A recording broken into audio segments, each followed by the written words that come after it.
podcast. Excuse me. We're off to a vicious start. Kenneth Walker, Super Bowl MVP, head into my Kansas City Chiefs on a 3-year, $43 million deal with up to $45 million. Fletch's 49ers, Mike Evans signed a 3-year, $60 million contract to leave the Tampa Bay Buccaneers, and the Raiders, Tyler Linderbaum, got absolutely chipped out with about $60 million, the star center, heading from the Ravens to the Raiders. Step into the world of music with Buzz Knight's Taking a Walk podcast. Each week, Buzz brings you up-close conversations with new and legendary musicians. For one of the best music interview podcasts, listen to Taking a Walk on the iHeartRadio app or wherever you get your podcasts.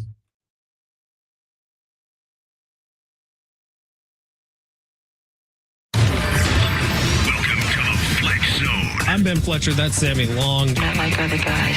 Where are we going in sports? Sound off like you got a pair. The Aztecs finished the regular season with a statement on the Mesa. As he leans in, loses the ball. Dixon Waters has it. Final seconds ahead for Bird. Aztecs win it 89-86. Now it's off to the Mountain West tournament. SDFC continues their early season dominance. The victory, the 3 points, and yes, this one goes to 11. Make it official. 11 straight unbeaten on the road for the Road Warriors, known as Mikey Bottas' boy. And NFL free agencies at full speed already. The Miami Dolphins, to the surprise of nobody, officially have moved on from Tua Tagovailoa. They have released him. Kenneth Walker going to the Kansas City Chiefs. Let's kick off the week from the San Diego Sports 760 studios inside the Fletch Zone. There is so much going on a Monday. What's going on, everybody? Ben Fletcher, Sammy Long with you till 2 o'clock today. John Schaefer will be taking over then. And yes, you got a hint of it from Big Voice Guy there. But the legal tampering window is open in the NFL, and legal tampering is occurring as chaos has stricken out throughout the NFL. We'll try our best over the next 2 hours to get to everything that's been going on with the Shield out in the NFL. But people moving all over the place. We'll catch you up with it. Hey, if you're bummed out last week that you did not get a chance at a 4-pack of tickets to the San Diego Zoo Safari Park to see the brand new Elephant Valley, don't trip, Chocolate Chip. We got more opportunities all week this week. So stay tuned here on San Diego Sports 760. First 4-pack will be given out coming up in just a little bit. We'll get to the Aztecs' big win from Friday night and how their trip to a potential Mountain West Tournament championship will look. We're going to get to SDFC, who is now outscoring opponents 8-0 on the season. We're going to chat with Maury Brown coming up in hour number 2. Maury Brown is the lead baseball writer for Forbes. Yeah, the money magazine. But Maury Brown does better than anybody about breaking down the financial side of baseball. So we'll talk with him about the impending sale of the Padres. We'll talk to Maury about the impending doom of Major League Baseball in 2027. But right now we are starting with the NFL. Yes, we are. Because, my God, so much is happening. So, Sammy, are you ready to have a great show? I am having a fantastic morning. Sammy, are you ready to have a great show? Yes, sir. I didn't ask about your morning. I asked about the next 2 hours. Are you fully locked in and ready to go? Do you need to take a pill or something? No, I'm great. I have not been this excited for a show in a long time. Feeling very good. Great Monday. Happy Monday to everyone in San Diego.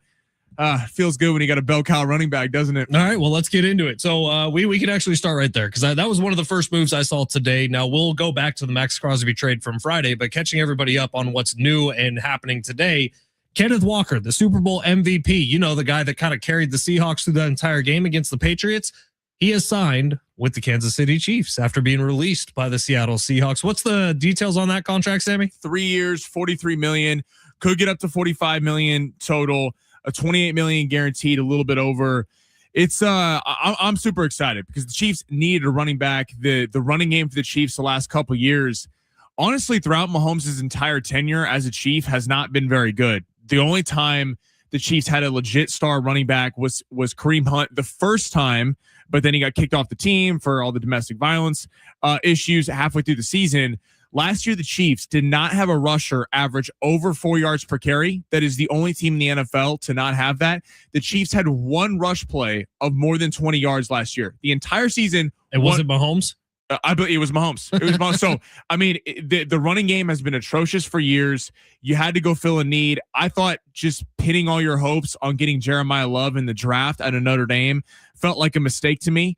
And just for the Chiefs to be able to land Kenneth Walker, finally have a bell cow back, I'm very excited about what the Chiefs have done today. If I'm being completely partial about the Kansas City Chiefs, which is hard for me to do and obviously impossible for Sammy to do, I will say this is the best move that they've made since Mahomes has been the quarterback of the Kansas City Chiefs. I truly believe that, because you're right. It was Alex Smith's final year as the quarterback of the Chiefs, Kareem Hunt's rookie season, where he led the NFL in rushing as a rookie, and he was phenomenal that year. And then the next year, we all know what happened. But Kareem Hunt gets let go from the team, and since then, it's been kind of a hodgepodge. It's been Kareem Hunt 2.0. It's been Isaiah Pacheco, who runs angry, but has he ever been that good for the Chiefs, really? He has not been good the last year or two. Right. And so the Kansas City Chiefs had a glaring need, and that need has been filled. Now we'll see if they can crawl out of the doom of depression that was last season for the Kansas City Chiefs. Think about Mahomes' knee and leg. I mean, to take pressure off that, you got to get him a running game. And just overall, we've seen the NFL for a minute there. It was all pass. It was all the running backs kind of went away. No one was paying running backs. And then you've seen teams have dropped into a shell, and you can only pass so much out of, down the field. You have to have someone to pick up 2 to 3 yards. Kenneth Walker, Saquon Barkley, McCaffrey, but huge signing. Your boys made a huge signing as well. They did. We'll get to it in a second. I want to stick with running backs for a second here, because not the only one that moved was Kenneth Walker. Tyler Algier from the Falcons. He was Bijan's running back. Remember Tyler Algier's rookie season? He was really good his rookie year. Amazing. And then Bijan came in and kind of stole all the headlines. But Tyler Algier going to the Cardinals to join a crowded backfield. But I think that's a crazy underrated move. And it was cheap. It's a 1 year, $10 million deal, something like that. So Tyler Algier absolutely makes the Cardinals better. We'll see what they do at the quarterback position. And then Travis Etienne going to the Saints. So all of a sudden, the Saints and the Chiefs, who were just a little bit behind the Titans in the draft order this year, both get big running backs to come in free agency. Does that mean, Sammy, you pointed this out before the show, Titans are definitely in on?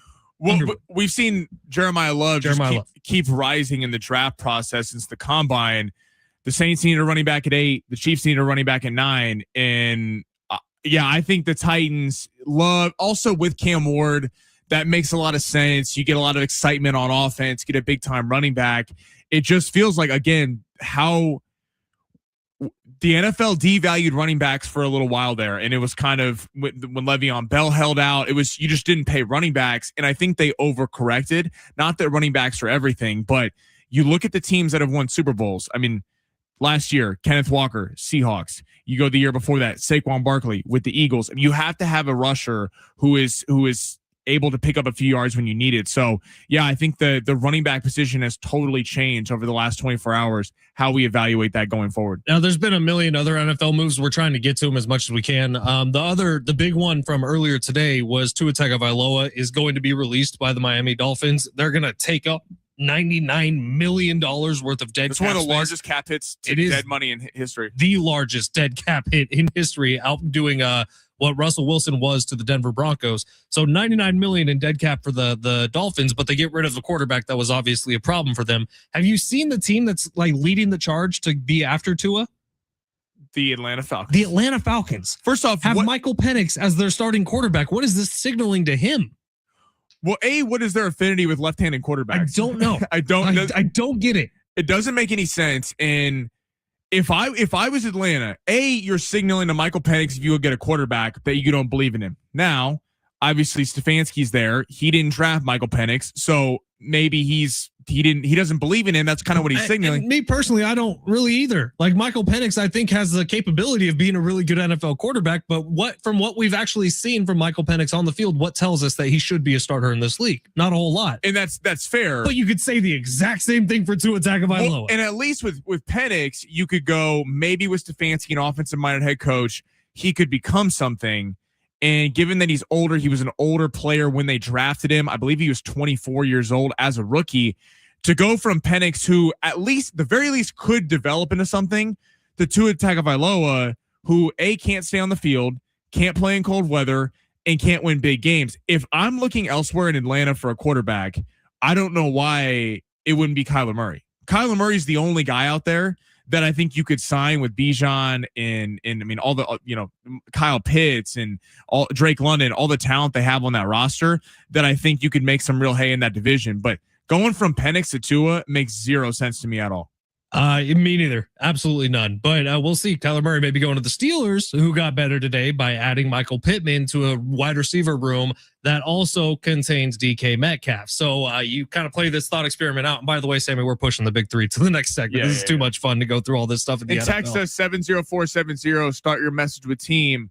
What move is most impactful today? I like this text from the 619. Injury-prone running back who can't catch or block. Perfect for the Kansas City Chiefs. That's our Bronco fan. Yeah, 619. Getting after it. 619 is just a little offended that Kenneth Walker didn't choose Denver, who was in on him for the same annual average value. Listen, peace has been restored to the AFC West. We'll see. And I don't know that just one move to bring in a running back all of a sudden fixes the Chiefs. It was a good move, Sammy, but we don't need to get started on, oh my God, the Chiefs are back in the Super Bowl conversation. That's crazy. There's a reason why Vegas never dropped their odds. That's all I wanted to say. All right, so we'll get to the big three. We'll get to all your texts coming up in just a little bit, but there's more going on. So the Steelers, and the question I would ask, if they bring in Michael Pittman, the Steelers have made moves as if they're going to be contenders once again next year. They aren't doing what I thought they would do this offseason, which is trade TJ Watt, which is get rid of Aaron Rodgers, get younger on this team, accumulate some more draft picks and see where they can go in the future. Not really playing for this year, but playing for next year when the quarterback class is supposed to be much, much better than it is this year. Now, the Steelers are not doing that whatsoever, even though it may be the wise thing to do. So what is this signaling to your fan base? Is this signaling, oh, we're bringing in another wide receiver because we think we're getting Aaron Rodgers back for another year and we're going to make a run at a postseason with a veteran quarterback who may be on his last ride? Or are the Steelers trying to make themselves a little bit more free agent friendly for a certain Kyler Murray, who has become a free agent and has already been linked to the Steelers?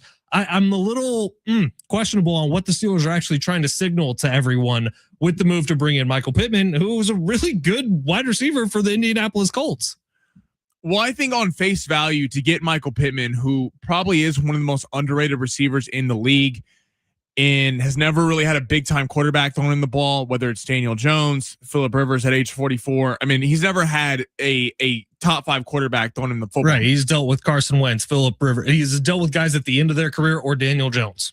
And so to get him for a late round pick swap, I think for the Steelers, regardless of who the quarterback is, big, because we saw last year, DK Metcalf's a great receiver, but if there's no one on the other side, it doesn't matter because they're just going to double team DK Metcalf and the offense was anemic. Yeah, to your point, if this is for Aaron Rodgers or maybe going forward, the Steelers' only path to success for me is if you're going to sign Aaron Rodgers and kind of run that back, then I think Ty Simpson out of Alabama, the developmental quarterback, has to be in the picture. Because if Rodgers is going to win you enough games to where you're not going to be picking at the top of the draft next year, but if you believe in a Ty Simpson out of Alabama to kind of sit for a year and wait and then become something, I get the move. But Kyler's interesting because Malik Willis is now off the board going to Miami.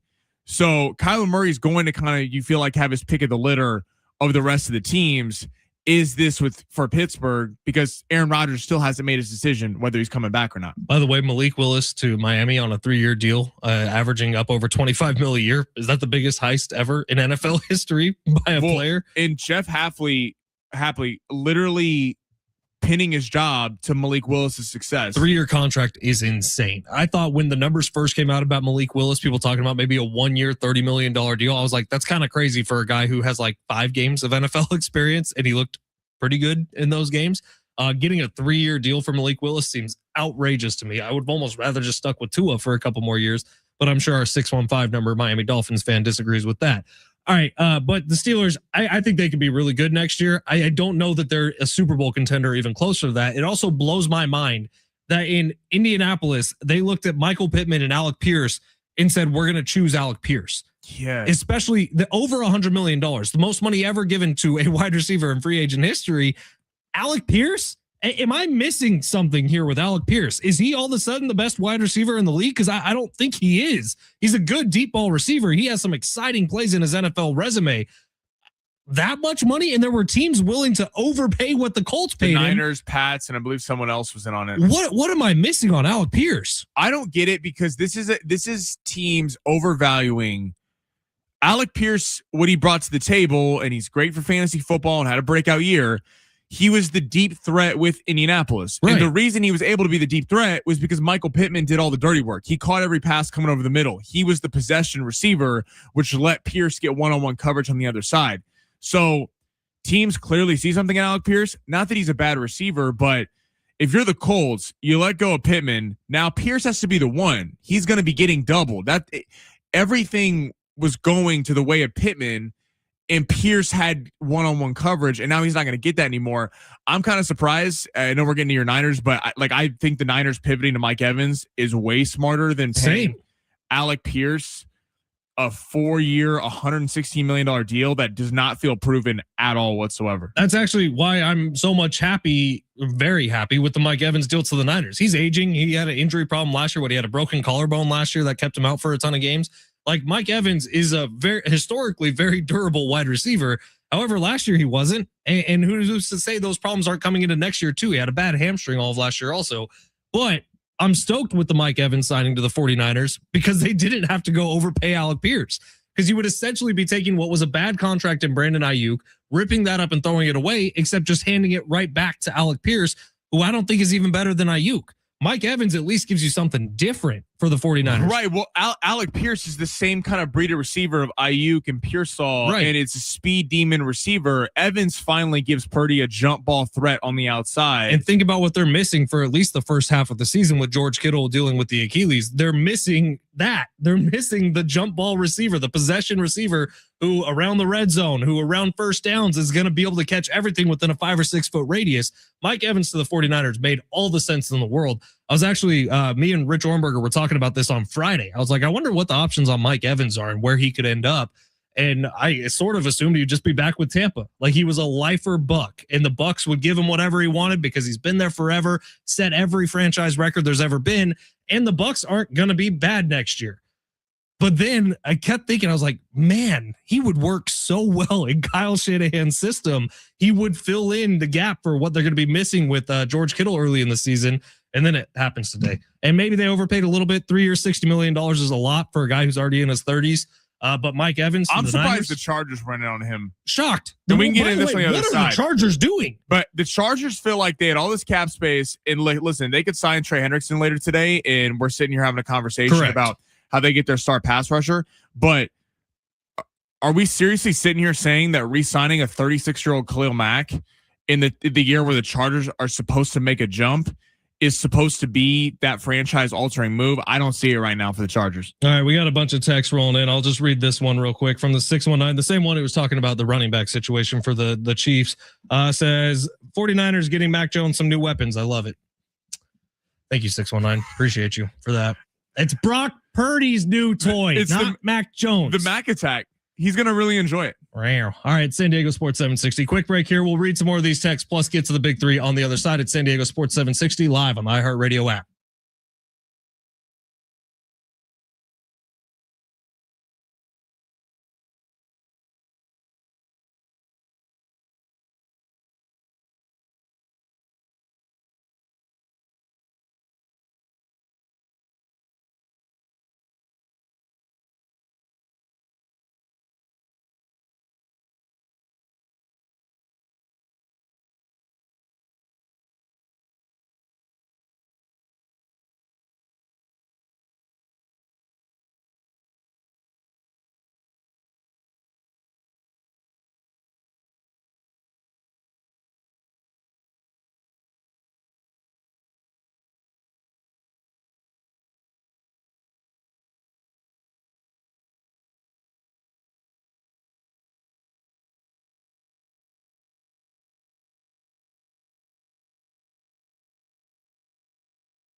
San Diego State in the Mountain West Conference tournament starting on Thursday night. Our pregame coverage gets going at 5. John's going to have the tip just after 6. They're awaiting the winner of Fresno State and Colorado State. So you can kind of pencil in Colorado State for that game, which is going to be tough for the Aztecs coming up Thursday night, but you can listen here on San Diego Sports 760. All right, text real quick. 913. Fletch, you ride bike Purdy yet? No, I have not ridden the Peloton yet. I was gone all weekend. All right, get off my back.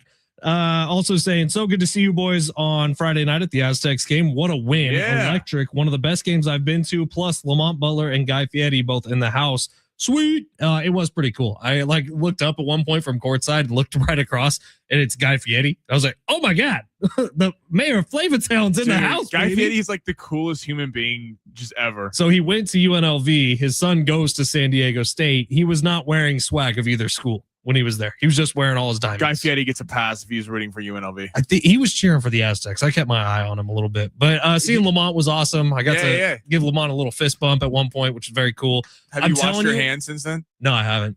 The standing ovation he got when he was introduced, because they had a bunch of former Aztecs there and some really good ones too.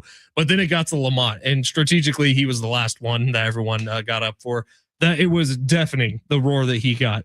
Let's see here. 619 Sammy, stop saying they're my Chiefs. They are the Hunts family Chiefs. You did well in the DNA lottery, but not nearly as well as those guys. All I heard was I did well in the DNA lottery. So thank you very much. You sure did. Excellent head of hair for Sammy Long. 858. Love what I'm seeing from the Raiders so far. Hoping they keep making big moves and maximize the roster with all that cap space. Hate that I actually have my hopes up again from Tyson. They got the center, right? Linderbaum. I think huge. Seriously, the Raiders. Big day so far. 3-year, $81 is a lot of money, but he's one of the best centers in football. You bring him in, you're protecting your quarterback right away. That's great. And I mean, look what happened to the Chargers last year when they didn't have a center. Bradley Bozeman ranked 40 out of 40th in PFF grades as a center, and we saw Herbert getting harassed left and right. I think that's a wise way to spend money for Mendoza. We'll get to the Crosby stuff here in a few minutes. 615 Fletch. I would have been willing to sign Malik Willis to a 20-year deal if it meant getting rid of Tua. That's from our Dolphins fan. 913 Fletch. After today's news, I have to file a name change request from Bike Purdy to Bike Evans. Bike Evans. It's one letter away. It's pretty solid for the Peloton. Not going to lie. All right, Saban, let's get to the big three. We missed it in the first segment because we were too busy talking NFL. Go ahead. Smash it. Your lunch break is here. Ready to go back to the office and knock the socks off your friends? Coworkers? It's time for the top stories of the day. The Big Three. Text line is open, 70470. Start your message with Team YouTube. Open as well at San Diego Sports 760. I love that our buddy Tyler on YouTube is keeping us up to date on everything going on in the NFL. Tyler the GOAT. Keep doing that. Sammy and I are doing a million things in here, so the more news that pops up, keep dropping them in the YouTube chat. We'd love to hear from you. Sammy, where are we going? All right, Aztecs Mountain West Conference bracket set. They're obviously going to have to win it if they want to be in March Madness. They are on the side of the bracket of they'll host the winner of Colorado State and Fresno State. Looking like down the line, could see New Mexico, could see Boise State. Luckily, Grand Canyon and Utah State are on the other side. Initial reaction to the path the Aztecs have to do to win three straight games. No matter where they were going to be in this year's Mountain West bracket, it wasn't going to be good. And I don't think this is good either. Colorado State may be playing the best basketball in the entire Mountain West until their final game. But think about what they've done over the last month. They've racked up wins against Utah State, against San Diego State, against New Mexico. Colorado State's been on a tear. Now, they just stumbled. I can't remember who they lost to on Saturday, but they lost. It was Boise State, who's also playing great basketball. So Colorado State just lost their last game, but Colorado State's excellent, man, and not a whole lot of weaknesses. On a neutral court, I would be shocked if the Aztecs were more than 2.5, 3.5 point favorites in this game. So it's going to be a tough road no matter what, but I will say it's good that you're not having Grand Canyon on your side, and hopefully someone else takes care of Grand Canyon because for whatever reason, San Diego State can't. It really does feel like a crapshoot. I mean, the Aztecs, I could see winning this thing, and I could also see them getting bounced in the first game. I know that's kind of wishy-washy, not an exact take, but it's a fact. It's how the Aztecs have played this year. There's times where they look excellent, Utah State at home. There's times like Colorado State on the road. It doesn't even look like the same team, and Friday night was a lot of fun. It was great seeing BJ Davis go off. He was the signature scorer, but it really does feel like there's about 6 to 8 teams that could win this thing. But yes, off the jump, considering that Grand Canyon feels like that team that has the Aztecs number, it's nice that you're probably looking at Utah State taking care of them, and the only way that you're playing them is in the championship game. So Aztecs basically just got to got to play who's in front of them and, win 3 straight games. Here's the thing before you get to the next one. If you were to power rank based on lately play, like as of lately, how they're playing in the Mountain West, Boise State and Colorado State would be 1 and 2. And they're having to play an additional game just to get into the round where they're playing against the teams who have a bye. So for San Diego State, they're fortunate that whoever they're going to be playing is going to be coming off the night before where they just played. So that's good. And that extra day's rest is a big deal. Huge. Playing Friday. Okay, Lakers get a signature win last night, beat the Knicks on prime time, hold them under 100 points at 97. LeBron does not play. Are the Lakers better when LeBron James is not on the floor? How much did you want to read that story, Sammy? Like how, because I could tell where you're going sometimes by where your little giggle is, and your giggle came right before are the Lakers better without LeBron? I'm not going to go that far, but I will say, if there's a problem with this Lakers team, other than lack of defense, it's LeBron James. I was obviously kind of kidding. There's a lot of that narrative today. LeBron James needs to be playing for the Lakers if the Lakers want to have any shot of doing something in the playoffs. But I will say, when 2 of them are playing, the Lakers' 2 biggest wins of the year, one came last night against the Knicks, and the other came against the Sixers about a month ago. Luka missed 3/4 of that game against the Sixers. LeBron missed this game yesterday. The big 3 doesn't really work together because they're all standing around just kind of passively watching the ball move. When there's 2 of them and Luka and Reeves are on the floor at all times or running the offense, it's just more fluid of a team and more of an offense. It's just the big 3 doesn't really work together. And so, no, they're not better without LeBron, but there is something to be said for when you don't have so many ball handlers on the floor at the same time. Keep an eye on Shefty's Twitter, Sammy, because he was just he's on ESPN right now live, and he was shocked by what he just read on his phone. We're ripping all the local stories. We're getting right back to the NFL. Okay, Fernando Tatis Jr. hits a grand slam this morning in the WBC for the Dominican Republic. He's been absolutely raking. I believe has had drawn 5 walks so far. What do you make of the Dominican Republic and Fernando Tatis ripping it up so far? That's great. They're playing against Israel. What's happening on March 26th? Okay. That is my reaction. People are going crazy today about this, and look, it's fun seeing Fernando Tatis destroy a home run. What's he doing on March 26th? Exactly. That's Couldn't agree more. Couldn't agree more. By the way, the World Baseball Classic has not grabbed me, not whatsoever. I tried really hard. It has not brought me in. Yeah, it's so overmatched. I mean, like this, they're playing Israel. You have MLB superstars playing plumbers. Great Britain. Come on. Right. Great. Jazz Chisholm's the only player that anyone knows on that. I mean, like, yeah, it's great. It's fun seeing baseball back. It's fun seeing competitive baseball, but I do think a little too much is being made of Fernando's early play in the WBC. If he wasn't raking against these teams, exactly, that would be a bigger story. All right, San Diego Sports 760. Quick break here. On the other side, back to the NFL. More deals are coming down every single second. It's raining NFL deals. Plus, we got that 4-pack of tickets for you for the Safari Park. Stay tuned if you want to win it. San Diego Sports 760 live on the iHeartRadio app.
The sport is sponsored by Anderson Plumbing, Heating, and Air. NFL free agency has gotten going today. Mike Evans, 3-year, $60 million deal, leaving the Tampa Bay Buccaneers, heading to the San Francisco 49ers. The Raiders gave center Tyler Linderbaum a 3-year, $81 million deal to block for Fernando Mendoza. Super Bowl MVP Kenneth Walker is joining KC on a 3-year, $43 million deal. And Malik Willis and the Dolphins have reached a deal on a 3-year, $67.5 million contract to be the next quarterback down there in Miami. Choosing the right home service company isn't just about fixing what's broken. It's about trusting who's in your home. That's why homeowners count on Anderson for friendly, professional service that keeps everything running right. Visit AndersonPHA.com.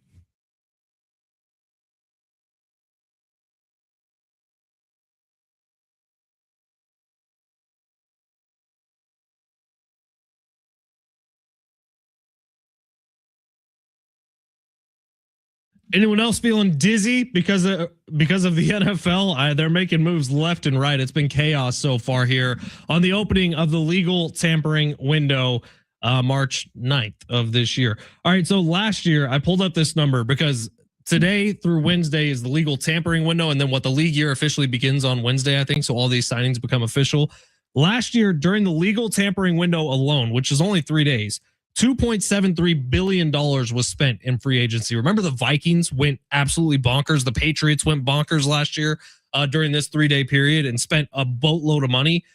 This year may beat it. It's been wild for the first few hours. There have been some big contracts handed out, but who knew that the Tennessee Titans would be one of the most aggressive teams of anybody in free agency so far? Here are the moves they've made. Cornerback Alontae Taylor coming over. John Franklin Myers, the excellent defensive lineman from the Denver Broncos, coming over.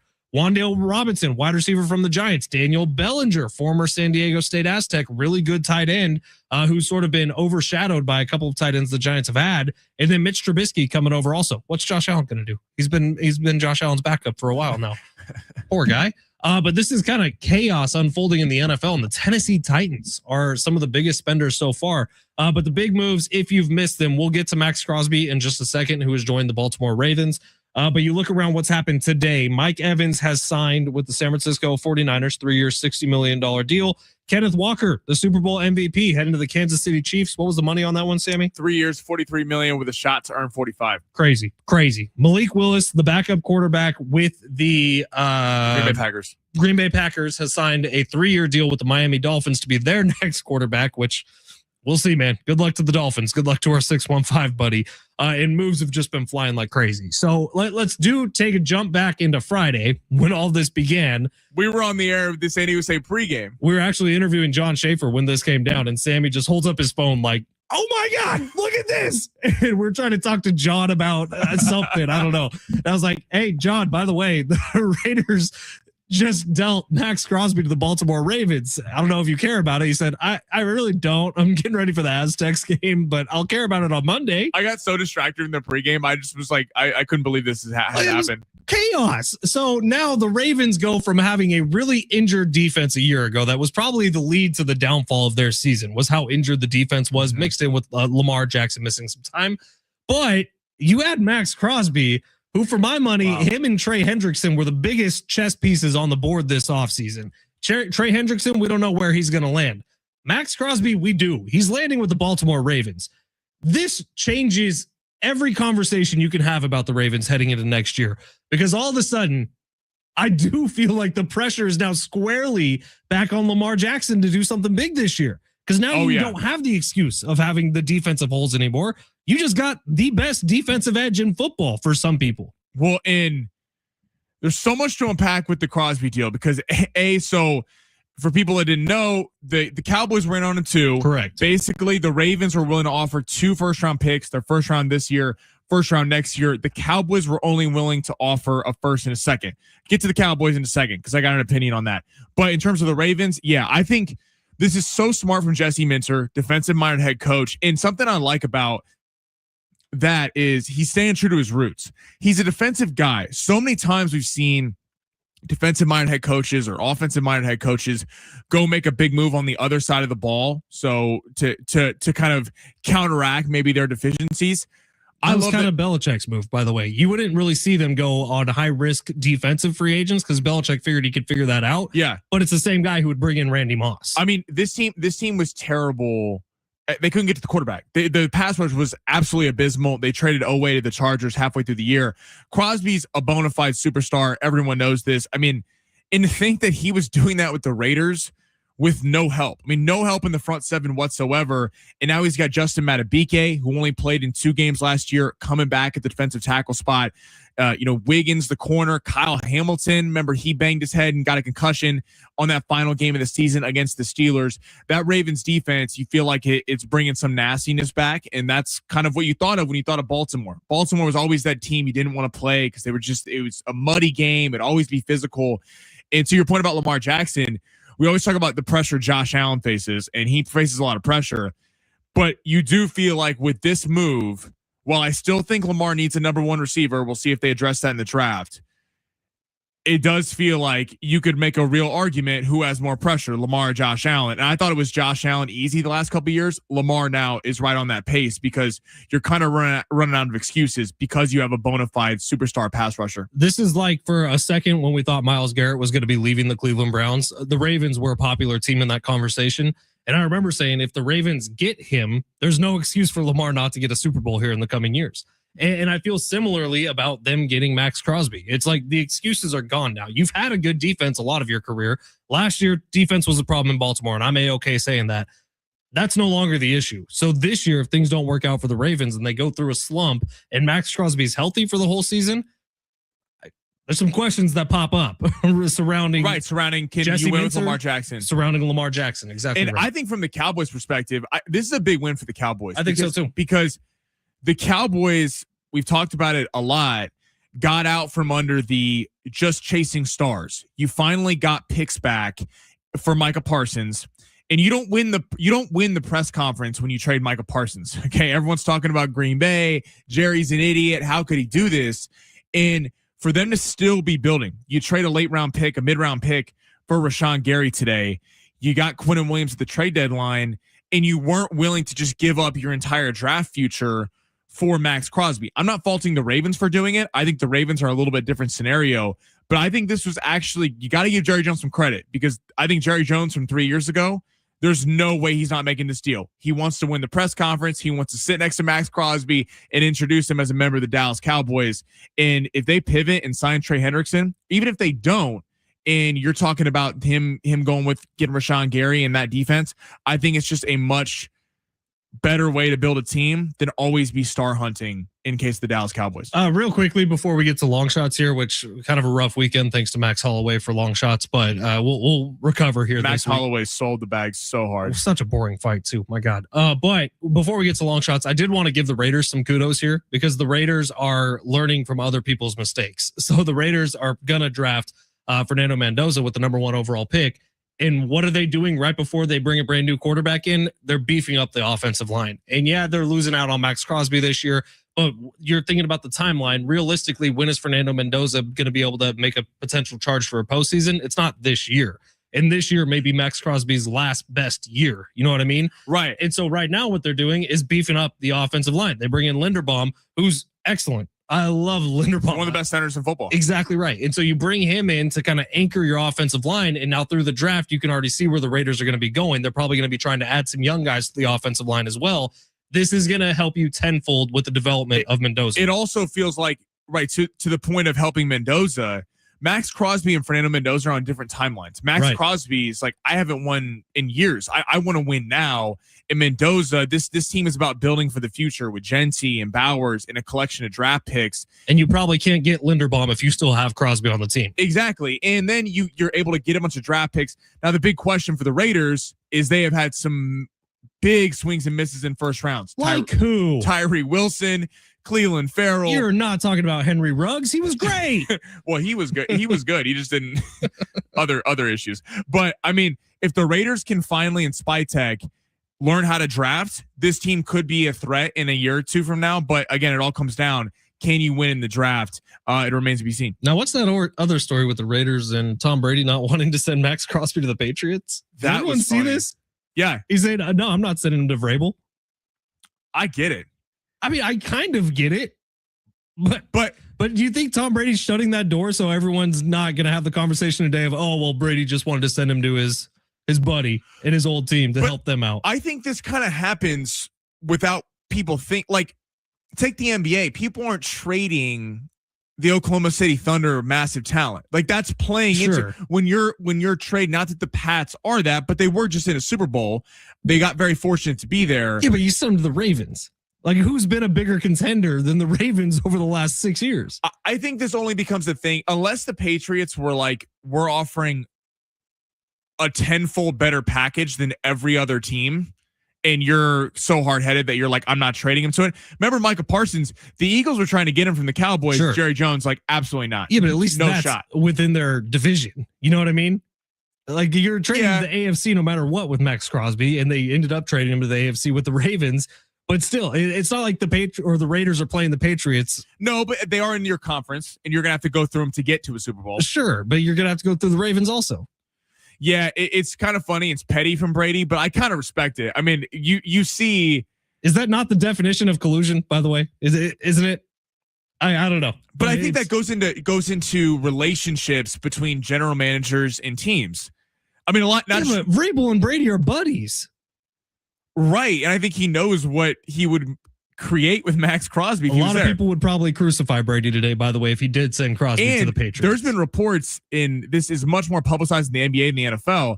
Rob Pelinka for the Lakers, a lot of people, because he was an agent before he was a GM, have thought that teams, because he kind of ripped them off on deals over the years, didn't want to trade with the Lakers because they didn't want to help Rob Pelinka. Nico Harrison comes around and just gives him the world for nothing. Until he gives him the world for nothing. But in terms of Brady doing this, I get it. I mean, relationships with teams, you have personal vendettas. I kind of respect it, actually. All right. Well, we'll see where it goes. I'm sure there's going to be 90 more opinions based on what Tom Brady did, whether it was even legal or not, but we'll see. San Diego Sports 760. Long shots coming up next. The UFC ruined long shots over the weekend. We'll see if we can get it back here today. San Diego Sports 760 live on the iHeartRadio app.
San Diego Sports 760, Ben Fletcher, Sammy Long with you till 2 o'clock. John Schaefer's going to take over then. Yeah, we didn't even talk about Rashawn Gary going to the Cowboys. Cowboys doing smart moves here in 2026. Instead of making the big splash with Max Crosby, which I think they were still in on, they just got outbid by the Baltimore Ravens. They land Rashawn Gary, which only cost them what, a 4th round pick? It's Jerry's evolving, maybe. Jerry's evolving. Jerry Jones. I like Rashawn Gary. Rashawn Gary's good. Yeah, you saw. I mean, for what they gave up, Brent, our resident Bears fan, absolutely hates Rashawn Gary. But Brent hates the Packers. Anybody who wears anything Packers, which is crazy because Brent might be the only person who was born and bred in Wisconsin and hates the Packers.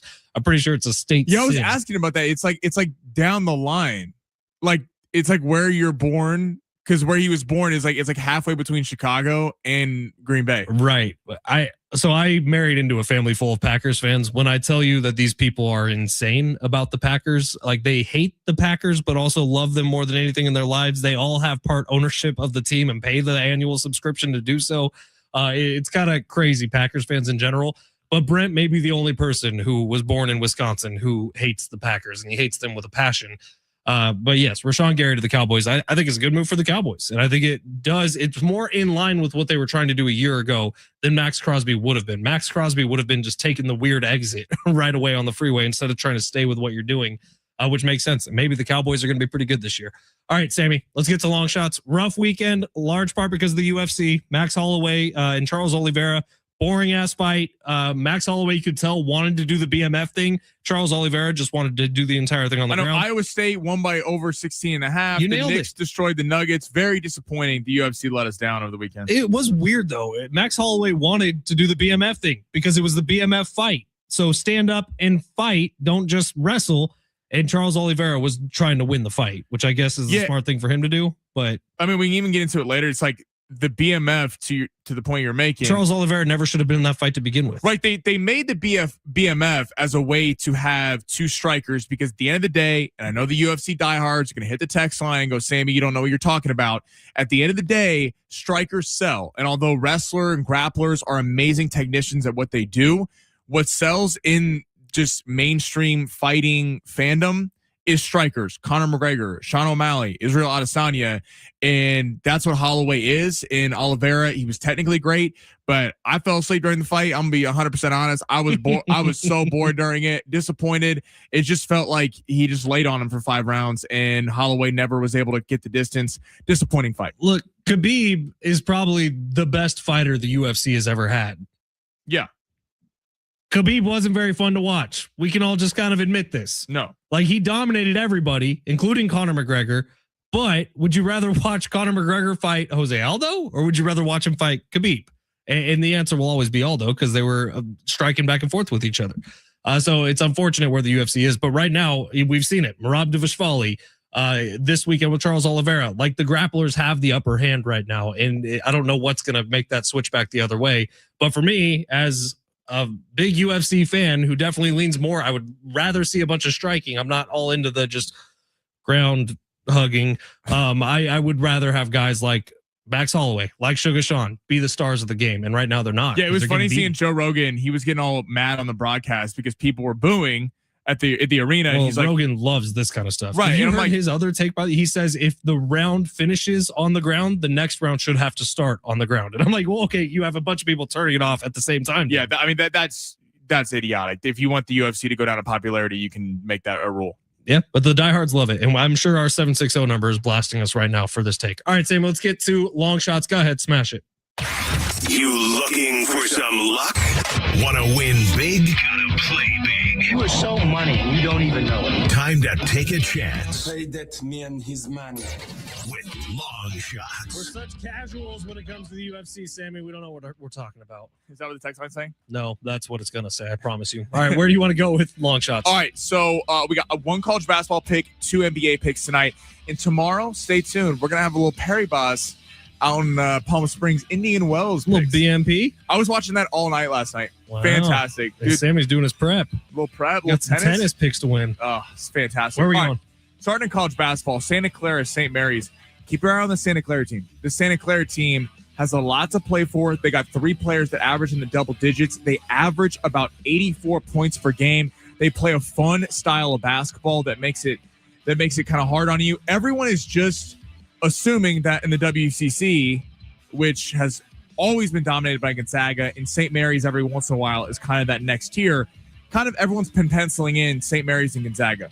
Give me Santa Clara as a potential upset tonight, plus 4.5. I like taking the points because at the end of the day, even though St. Mary's wants to beat Gonzaga, they want to move up seed lines.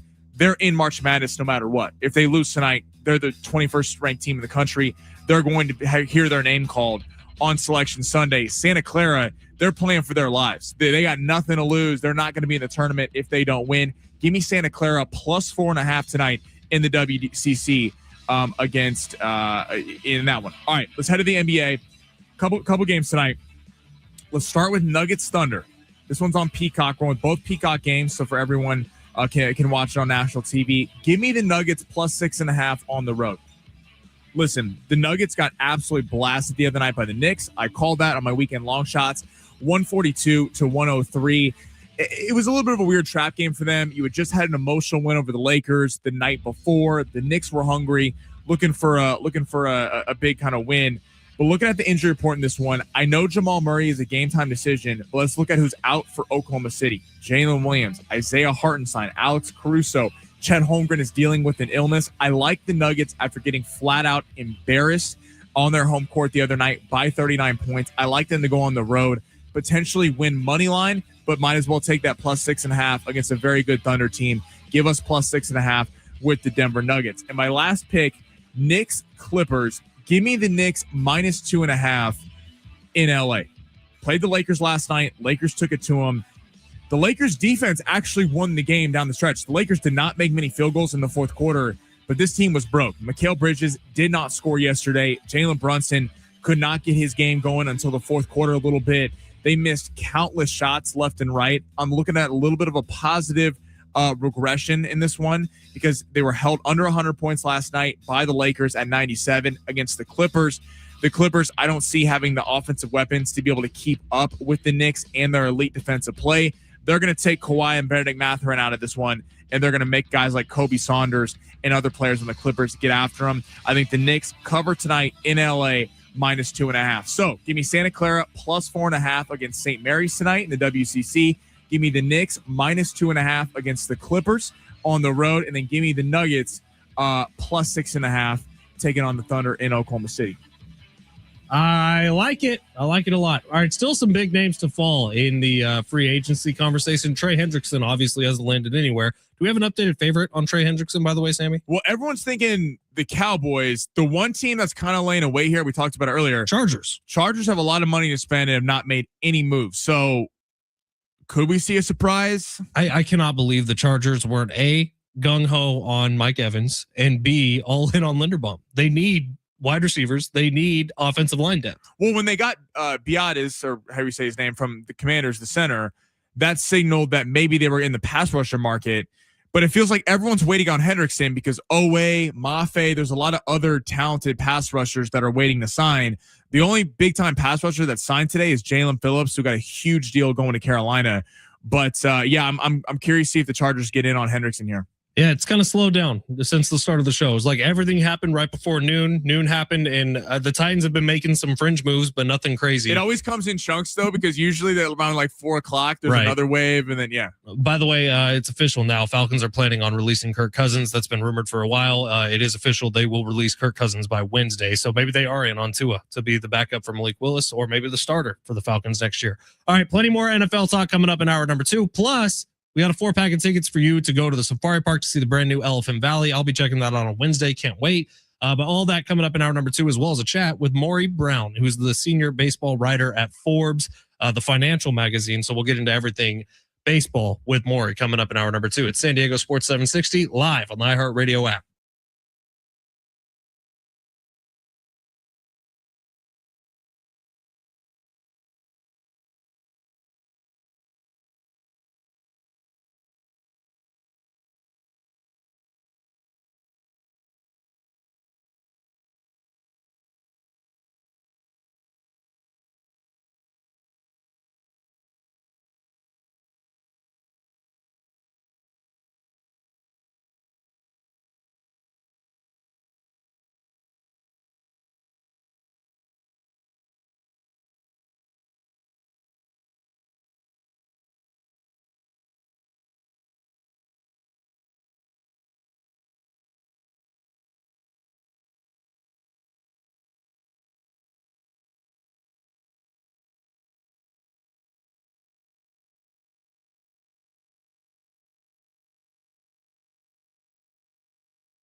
This was sponsored by the Our American Stories podcast.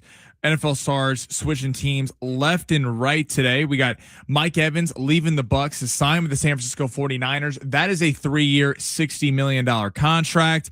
Super Bowl MVP Kenneth Walker joining the Chiefs on a 3-year, $43 million deal. Could balloon up to 45 with $28 million guaranteed, and receivers going all over the place. Alec Pierce signing a 4-year, $116 million contract to remain with the Indianapolis Colts, and they have traded Michael Pittman to the Steelers for a late round pick swap. On the next Our American Stories podcast, they'll tell the tale of family affairs star Brian Key's service and sacrifice. You won't want to miss the next episode of Our American Stories.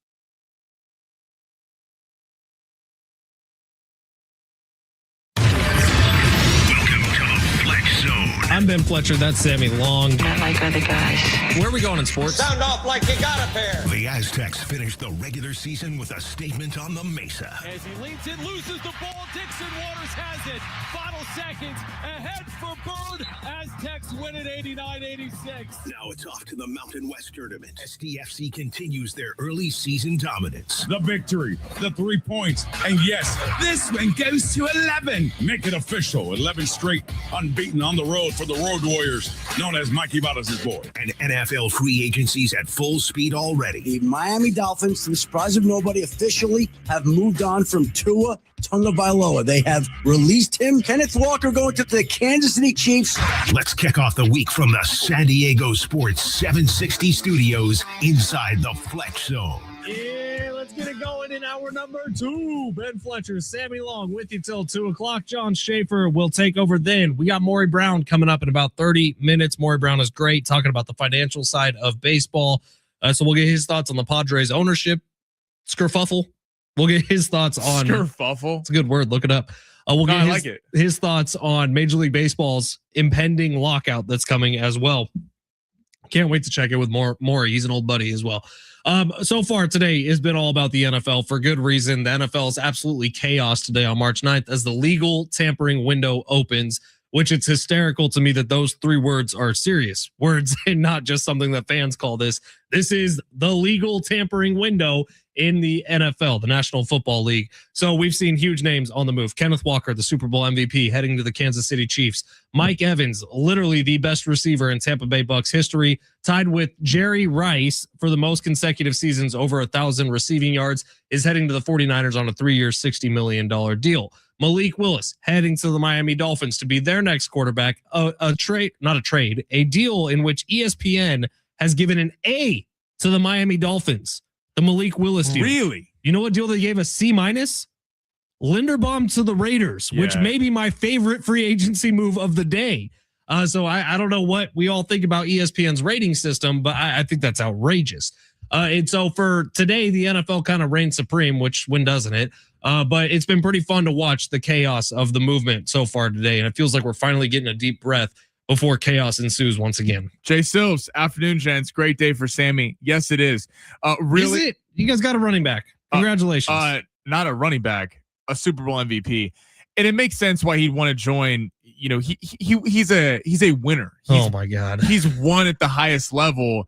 If anyone thought that he was see how classy I've been about Mike Evans, and here goes Sammy just being a total douche. He was going to go with Denver and Bo Nix and all that nonsense. Like, he wants to be a part of a winning organization, and it's just it's like cloud nine. It's such an amazing day. The today. Denver Broncos and all that nonsense, who were a broken ankle away from being in the Super Bowl in what, by the way, would have been a better Super Bowl than the one we got between the Seahawks and the Patriots. It was a low bar. He still would have ran all over him. So what a great day.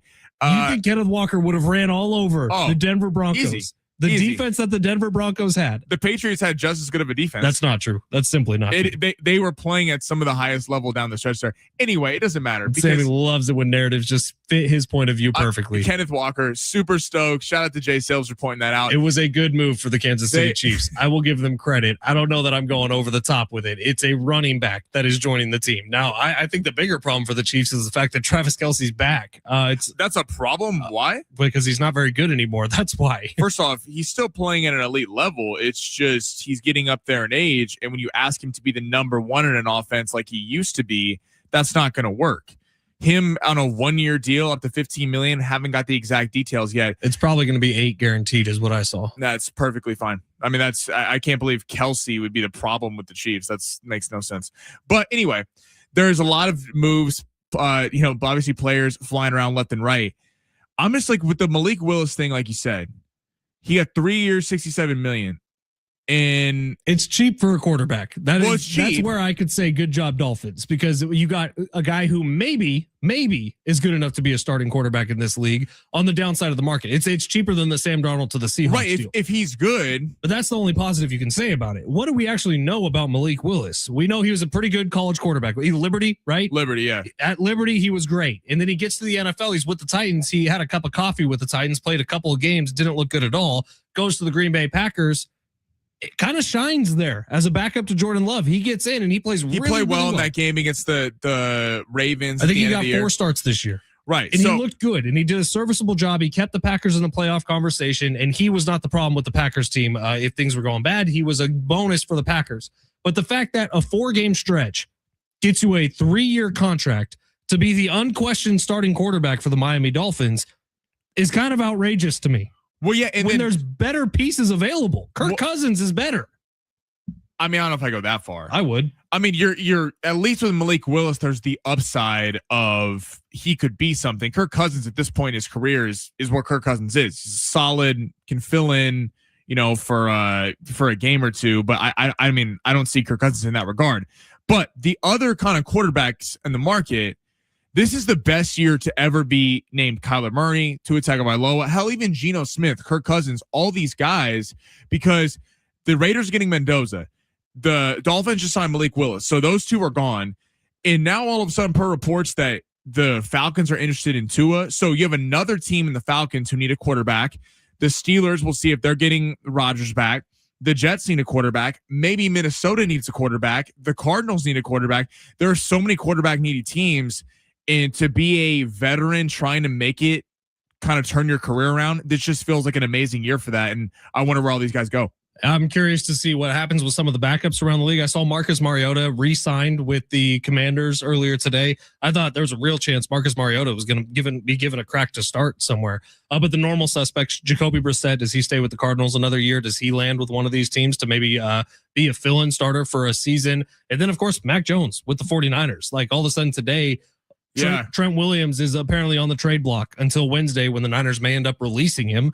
But can Trent Williams go to a team and then Mac Jones as well? Can they go together somewhere and just get a bevy of picks back? The Niners are interesting in this because if Kyler Murray signs, Kyler Murray I still think is the most valuable free agent quarterback, but Mac Jones would be right after him. And the Niners are saying Mac Jones isn't going anywhere. But who believes that? You can get picks for him and good picks. Well, and if he doesn't go anywhere, I'm not even just trying to make fun of your boy Purdy. I would trade Mac Jones. But if he doesn't go anywhere, what is that telling you about your faith in Brock Purdy? Because in a quarterback, there's not a lot of quarterbacks in this draft that you look at and go, those are bona fide starters.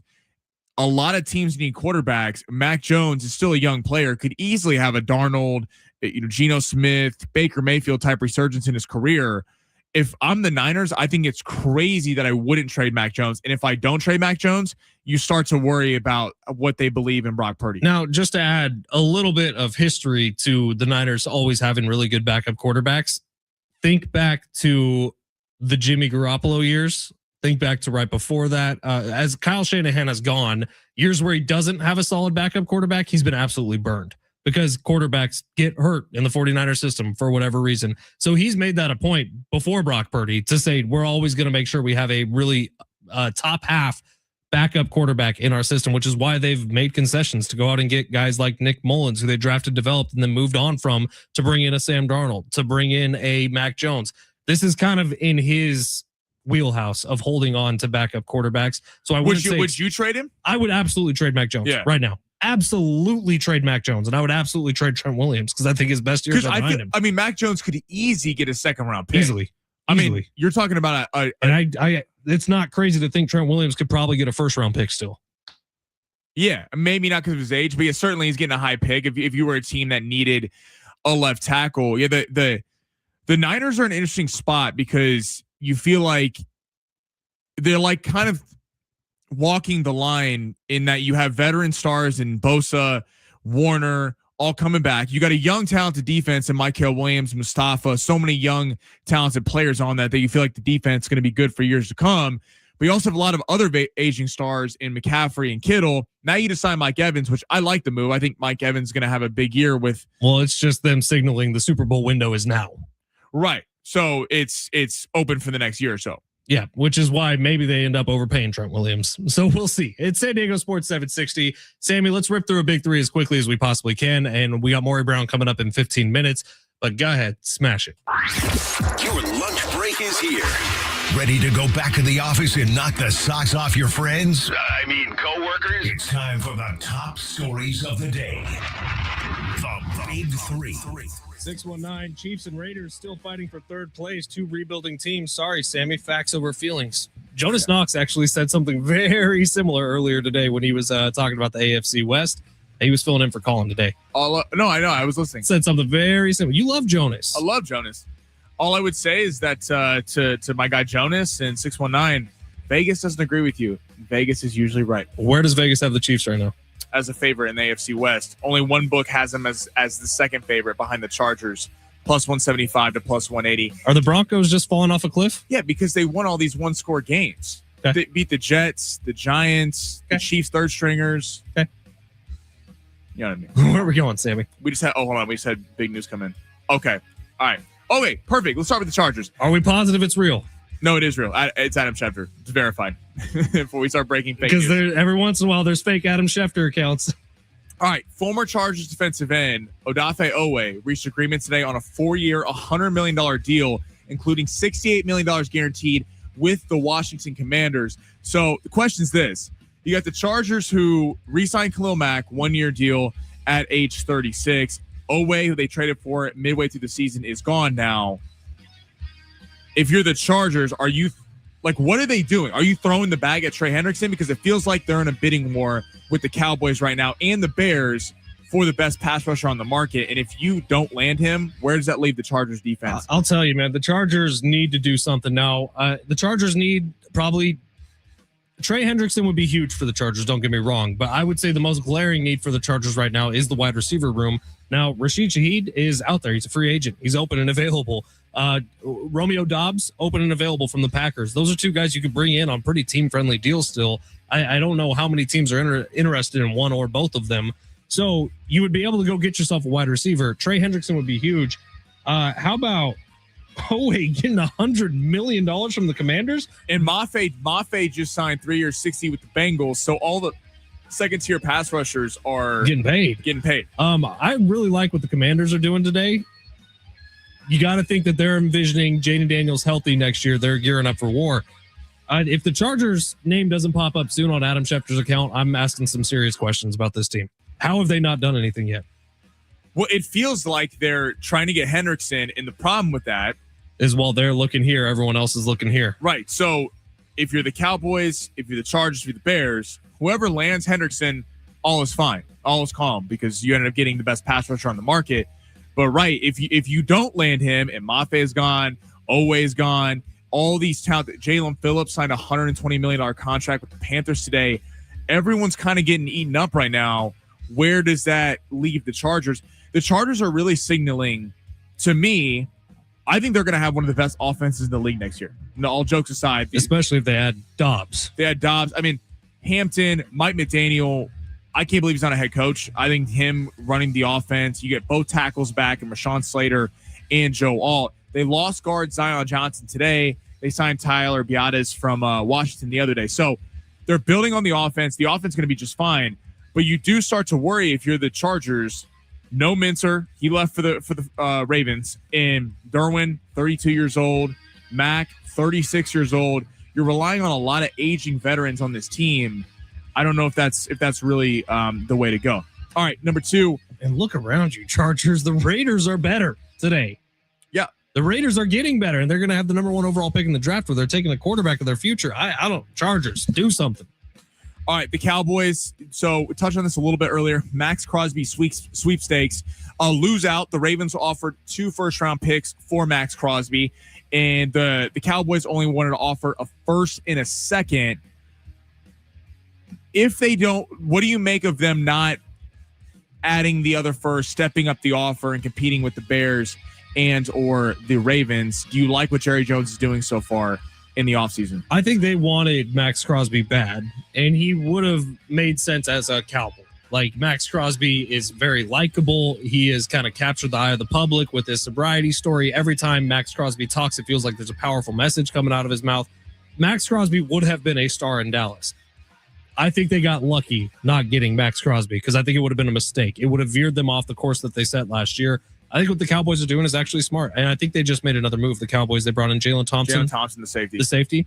So the Cowboys are getting better, and they're doing it without having the big flashy signing.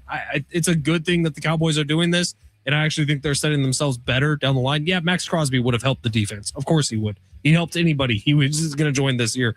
But the Cowboys are kind of setting the precedent for how they're doing things now, and by bringing in maybe guys who are just under that superstar level, like a Quinnen Williams, like a Kenny Clark, I think their defense is going to be better off of it because they're getting more of them. Max Crosby only plays one position. Right now, the Cowboys are adding to their entire defense. Right. I think it was smart for the Raiders. The very special guest who walked in, who is Mr. Raider, actually. But Raiders had a good day, Chino. Thank you for being here, Chino Iglesias. The Raiders, I mean, I love what they've done. Obviously, adding Linderbaum, and they just went with the highest bidder. But if you're the Cowboys, you finally mentioned this a little bit earlier. You're able to build throughout the draft. This is not a defense that is one player away. So although Max Crosby would wreak havoc next to Quinnen Williams for the defense in Dallas, it was smart to kind of stay the course and do what you did with Micah Parsons. Trade him for a bunch of picks. Trust that Stephen Jones, the whole Jones family can draft well. And to the Cowboys' credit, as much flack as it's easy to give the Cowboys, they have drafted well over the years with first-round picks as well as deep down the board there. So makes a lot of sense for the Ravens, but I think it's smart if you're a Cowboy fan. And if you end up signing Trey Hendrickson today while keeping all those draft picks, the Cowboys could come out as the big winner in free agency. We'll save number 3 for the other side. We'll also get into Aztecs and SDFC coming up next. Maury Brown joining us at 1:30. It's San Diego Sports 760. You're listening live on the iHeartRadio app.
San Diego Sports 760. Hey, the new Elephant Valley at the San Diego Zoo Safari Park is now open. You can get up close and roam alongside the world's largest land animals all week. We got chances for you to win a family 4-pack of tickets to see Elephant Valley. The elephants aren't the only ones who will never forget Elephant Valley at the San Diego Zoo Safari Park. We got tickets for you right after our next guest. Maury Brown's going to be joining us at 1:30, covers baseball for Forbes.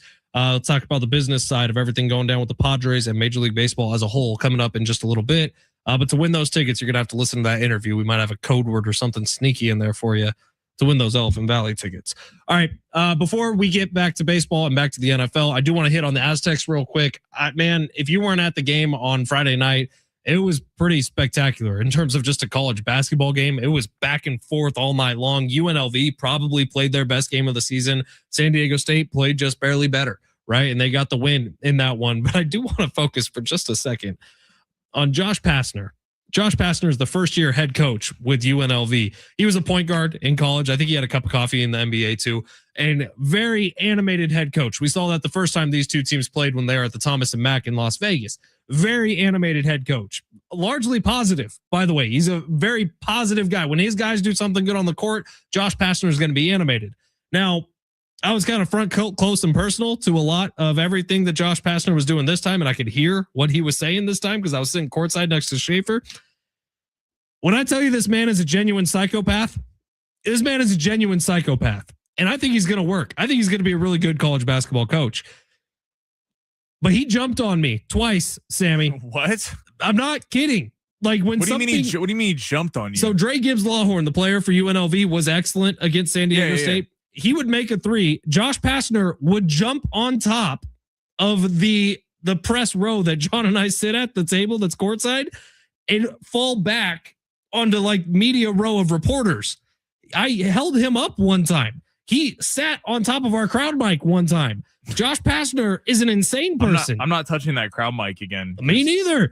But Josh Pastner, at one point, he got a warning from the officials. Finally, he was literally out on the court, feet away from players in the middle of plays. He like set a screen at one point. Mountain West officiating just like, oh, hi, Josh. You're all good. Yeah, you can be out here. I was so utterly confused by everything that was happening with Josh Pastner and the UNLV bench. I've never seen anything like it. Well, it's going to lead to a fun Mountain West tournament because as you know, Miles Bird said last week, don't bet on the Mountain West because there really is, there's legit 8 teams in Boise State and Colorado State. If you would have said heading into the Mountain West Conference tournament where the 2 teams playing the hottest basketball right now, I mean, and they have, and might be 2 of the most dangerous teams. And it's looking like, unless Fresno State pulls a big upset, the Aztecs are probably going to be playing them, in their first matchup. It's going to be fun for the Aztecs. I mean, everything we've talked about all season, the inconsistent play, the big time play at times, the kind of what is the makeup of this team. They get 3 days to prove it. And it kind of is just that simple. And you're going to have to go through teams that have given you fits this year.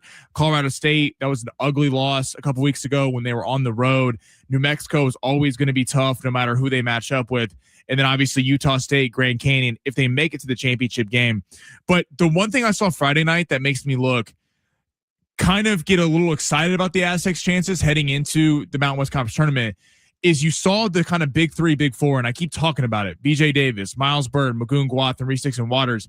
Can they mesh well together? Because it hasn't always worked this time at times this season. It feels like one has a big game, one is kind of taking a backseat, and vice versa. BJ Davis being the bona fide star he was, Miles Bird made some really big plays at the beginning of that second half. It felt like they all kind of came together. And again, we've seen that at times this year, but now they got to do it for 3 straight games. And you feel like the depth of the Aztecs, this is where they might be able to win out because of the fact they trust 11 guys to get legit minutes. I think back to the 2023 squad that ended up in the national championship game. You know, they lost to Boise, their second to last game of the regular season, and everyone thought the sky was falling. And people were kind of disappointed with how the Aztecs finished out Mountain West regular season play. That team didn't lose again until the national championship game. So not saying that's what's going to happen this year, but things can change quickly with San Diego State basketball. And they're entering into Brian Dutcher's best time of year. Excited to see what it looks like. They get going on Thursday in the Mountain West tournament. All right, quick break here. Maury Brown on the other side covers Major League Baseball for Forbes. He's the senior writer there. We're going to get into a lot with Maury. Things get very smart, very fast when Maury Brown joins the show. So get ready. It's coming up next. San Diego Sports 760 live on the iHeartRadio app.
The sport is sponsored by the California Department of Public Health Center for Preparedness and Response. NFL free agency negotiating period got going today. Kenneth Walker, Super Bowl MVP, headed to the Chiefs on a 3-year, $43 million contract with $28 million guaranteed. The Raiders get their franchise center in a block for Fernando Mendoza. Tyler Linderbaum coming over from the Ravens on a 3-year, $81 million contract. Malik Willis is the quarterback of the future for the Miami Dolphins at 3 years, $67.5 million.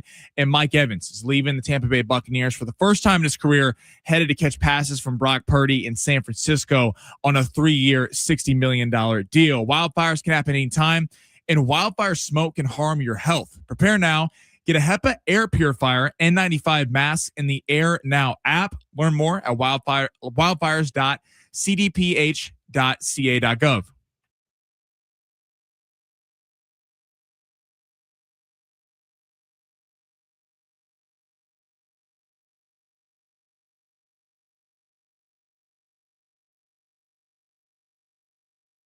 San Diego Sports 760.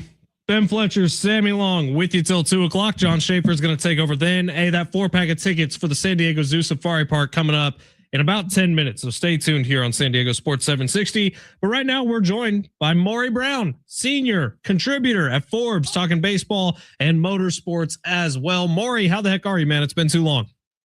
Yeah, I'm doing great. How are you? We're doing good in San Diego, although there might be some new ownership coming to San Diego soon. What do you think about the Padres being up for sale? What do you think that number could get up to? Yeah, this is a great question. I would sit there and say that obviously it looks like it's moving forward pretty well. I have not heard of a front runner, although LeCobb seems like a would be kind of a good one for that, in the sense that you get some understanding of how the Golden State Warriors have been run. I think it's interesting. I think that it obviously plays into what the Padres have been doing this offseason. But as far as a number goes, this is really interesting.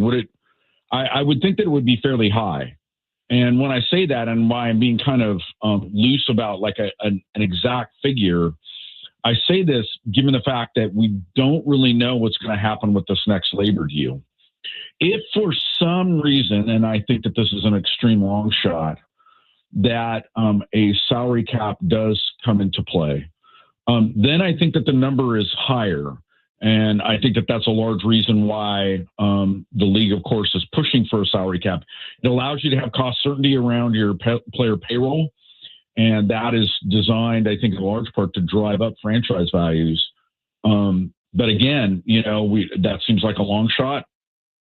So I guess we're going to have to wait and see. I would think that it would be higher, though, given the fact that the Padres have been in a pretty good position in terms of their attendance.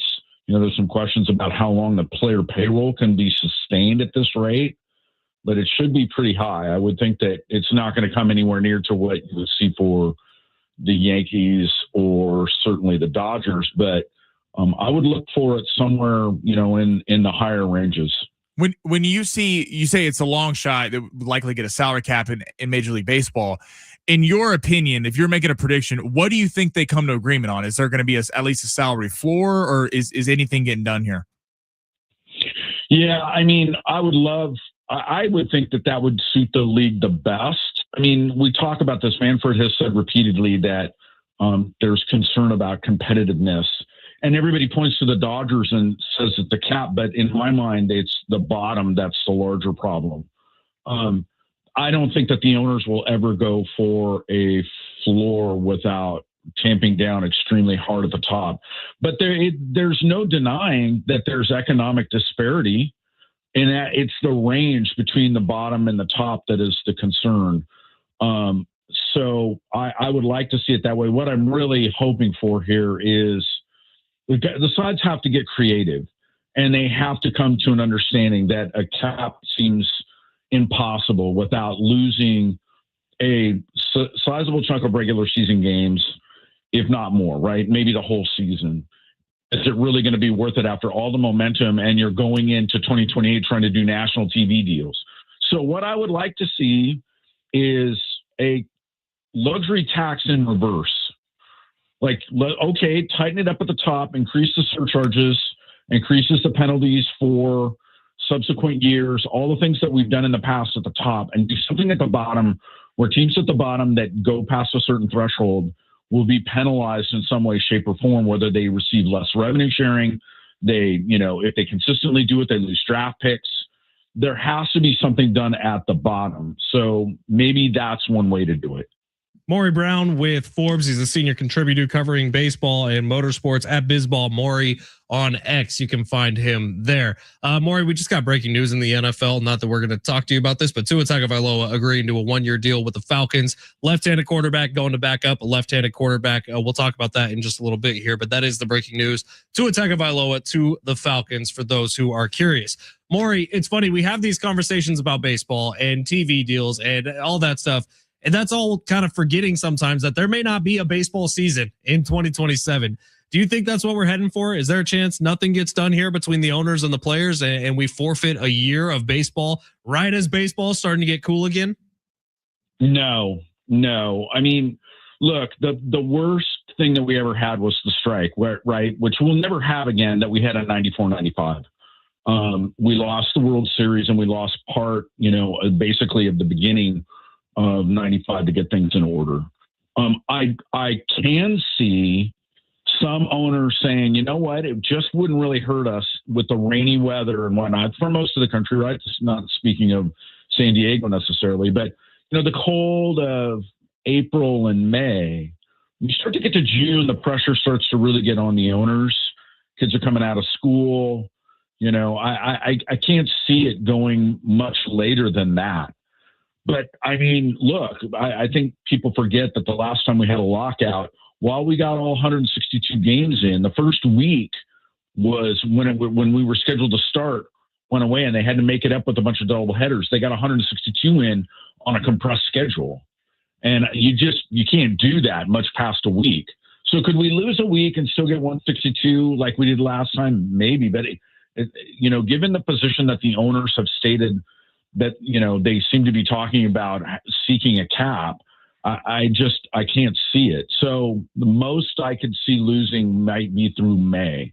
I just think that they would lose all the momentum. And again, the TV deals, like you're going to go into 2028, losing the entire season and go, hey, we would like to see a record amount of money. They're in a horrible position with the NFL shopping for media rights, which sucks the air out of the room for everybody. You're going to try and do this coming off of a potential, loss of games. What kind of credibility do you have in terms of a product? I think the other thing that people don't understand is most of the time, and maybe this doesn't happen with a deal upcoming, those media rights continue to flow back to the league. Now those get rebated back to the rights holders, right? So whether it's Fox, TBS, ESPN, whoever, right? That goes back without interest or very little bit of interest over time. That doesn't make your partners happy. Doesn't make your sponsors happy. Doesn't make anybody happy. So you're coming off a great season with great ratings, 3 years in a row of attendance increases, and you're going to go ahead and lose games. Man, that's a heck of a thing to try and pull off. And remember, it's the owners that are largely pushing for this. When you look at what's going to be on the field this year, in the NL West, feels like obviously the Dodgers are the favorites going to win the NL West. Do you still see the Padres as the second best team ahead of the Diamondbacks and the Giants, or do you think the Giants and Diamondbacks caught them? Yeah, I mean, they've caught up a little bit. I mean, there's some questions as to the back of the rotation. Obviously, Cease and Darvish, we still don't know what's happening with Darvish there, and there's some questions around pitching largely. I think that, it's interesting how the lineup has been recently. Basically moving Xander to the front at leadoff and moving Tatis into cleanup, which has kind of been an interesting experiment. There's nothing to say that that's going to happen when we start the regular season, but I think that that's been kind of an interesting thing to look at. I would hope that they continue to go well. Pitching was always the prevailing question for me around the Padres to begin with. And so this with Darvish hanging out there doesn't give you a lot of, it gives you pause for thought. I would hope that they would be able to find something, even though here we are at the 11th hour, right? That they would have to try and find somebody. I am imagining maybe they work that through trades, but again, that's the open question. I mean, do you do something maybe later on and find some bargain deal? I don't know, but that's an open question. So those other teams, I think, that you mentioned, the Diamondbacks and the Giants, do pick up a little bit. The Rockies, of course, are going to be the Rockies. But, yeah, I mean, I'd be looking a little bit in my rearview mirror at those two clubs right now and seeing what they're doing and maybe be a little bit nervous. Those poor Rockies, they always just get the back. It's Sammy and I talk about the NL West all the time, Maury. And then we always are like, oh, yeah. And then the Rockies are there all the way at the bottom, looking up at everybody else. I do feel bad about them. I'm happy for Buddy Black. You know, Buddy Black was the manager of the Rockies last year, gets fired. He's back with the Padres now, in some sense, helping out Craig Stammen. So it'll be good for them. Maury, anything crazy going on in the world of motorsports that we need to know about? Well, I mean, I don't know if anybody's, on the West Coast watched the F1 race, but there's a bunch of wildness going on there right now. So that we have new car regulations, and as Max Verstappen claimed or has said, it reminds him of Formula E Light. Some of the drivers have said it's like Mario Karts at the start, which is, we had a very dangerous start. So there's a lot of pressure on Formula One right now to go ahead and try and maybe do something about the power plants of these new engines, which are 50% hybrid now, right? We have half electric, half internal combustion. NASCAR seems to be doing well with their new format, and the popularity of that. It helped that they had Tyler Reddick win the first three, and IndyCar looks good. So, I mean, in a lot of ways, the other two, the major motorsports in North America seem to be on solid footing right now. Lots of questions with the war in the Middle East on whether F1 is going to have to cancel 2 races. Sounds like they probably will. And they're not going to change. They're not going to add some races somewhere else. It's just too late. So they'll drop down 2 races in the season. So lots to talk about there. That was really interesting to watch, the Australian race. And they're back in the saddle in Singapore this week. So we'll see how that goes. Yeah, man, we got NASCAR coming to San Diego this summer. We can't wait for it. It's going to be exciting. Yeah, no, they're in, I think, a really good spot after coming out of the charter agreement debacle with the settlements that they had to have. Of course, Michael Jordan looks brilliant now coming out of that, winning the first 3 races and having all of the cars that are in the 2311 team being really strong. So, kudos to them. All right. Well, Maury, good stuff today, man. Miss hanging out with you as much as we used to, but we'll find some time for you pretty soon here to bring you back. Thank you for your time. Appreciate you. All right, guys. You take care. Thanks so much. At Bizball Maury on X. You can find him there. You can also find him at Forbes.com. All right. The phone lines are already lighting up. Everybody knows what time it is. Call right now. 877-767-4760. Caller number 8. You are winning that 4-pack of tickets to go see the brand new Elephant Valley at San Diego Zoo Safari Park, which is now open. Caller number 8. You're going to the Safari Park on us here at San Diego Sports 760. You're listening live at the iHeartRadio app.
Shout out to our buddy Brian winning those San Brian. Diego Zoo Safari Park tickets. The Elephant Valley is now open at the San Diego Zoo Safari Park. Get on out there, check them out. We'll have more 4-packs to give away this week. John Schaefer is going to have another 4-pack to give away coming up in just hours. All right, our last trip around the block here, and we got moved. So Tua Tagovailoa signs with the Falcons, 1-year deal. And then just breaking right now, Sammy, Gardner Minshew to the Cardinals. 1 year, $8.25 million deal going to Arizona. And joining us in studio, The GOAT. Chino Iglesias What up, is man? What up, here. man? Diehard Raiders fan. Something you and I can Football fan. something you and I can agree on though is we hate the Kansas City Chiefs. Oh, with a passion. And they're With the a worst. passion. Listen. And the fans too. My goodness. Listen, you hate success. It's okay. I would hate success too.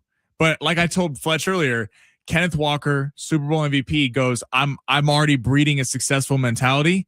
I'm not going to go to Denver. I'm not going to go to one of these teams where we're not going to win. Him keep going. You're Chino, going keep to going. other Super I Bowl have these winners. conversations with him off the air. And you know what? You guys got an amazing pick. He's my favorite running back Thank you, in the Chino. NFL. He's so patient. He's so good. Kenneth Walker's great. No one's denying that. But it's hearing him talk about how one player, one running back, all of a sudden is going to change from what was like a third place Chiefs team last year to all of a sudden they're going to be great. Hey, trust the process. Trust the The process. offseason process. Yeah, is that wasn't that the Paul George thing? Philadelphia. It's not going to take that long. It's just going to take a couple months, but it's going to be fine. Ben Simmons is still so good. So good. Chino, how do you feel about Max Crosby?